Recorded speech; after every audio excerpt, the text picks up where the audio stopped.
Hi, my name is Andrea Jones. Welcome to my channel. I am a social media manager and community builder, and today I'm going to be sharing 4 tips to really making your social media work for you, because social media is this ginormous, overarching term that can sometimes be intimidating, and today I want to break it down so that we really are impactful with social media and we really get value out of it instead of just posting aimlessly, okay? So these 4 tips are more of like a foundation for really making sure your social media is working for you. If you want more of a day-to-day checklist on what to do on social media, I have that for you in the description below, and by grabbing that checklist for free, you're signing up for my newsletter, which is awesome, and I send out more awesome content like this. So today I'm going to be talking about the 4 tips that I have that really make your social media work for you, and the first tip that I have is to be real. Grab onto your authenticity and don't let go, okay? So if you want to really make an impact on social media, don't try to be like somebody else.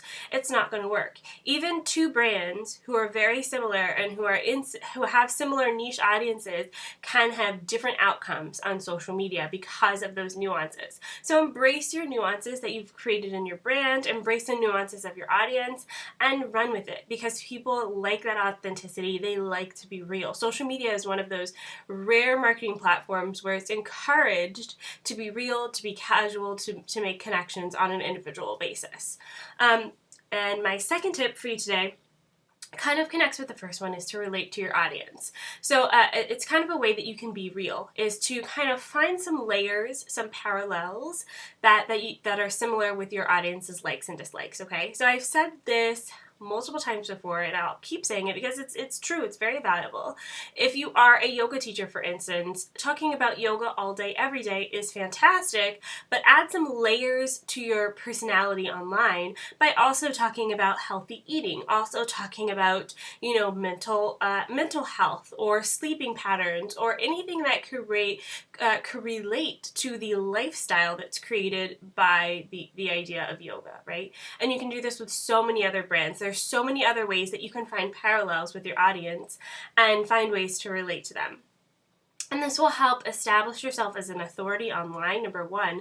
But number 2, it'll make you seem more human. It'll make you seem more 3-dimensional instead of just being very flat and not seeming relatable at all, okay? So the first tip was to be real. The second tip was to relate to your audience. My third and fourth tips are kind of contradictory, but I'm going to explain why I have them this way. So the first one is to act now, and the second one is to take your time. So tip number 3, let's talk about that first. Act now. What I mean by that is don't wait till you have pictures of every single product that you're going to sell and then you create your Instagram page. Or don't wait until you have, 10 blog posts before you create your Twitter profile. There's some sense of community when you start a brand that's new. People actually appreciate that and respect that. Everyone understands that businesses start from somewhere. You can't just create a Twitter account and have 10 million followers the next day. It just doesn't work that way. And I actually think people like that. People like to see brands that are just starting, and they like to see things that are successful. So go ahead, start your Twitter account even though you've just created your website.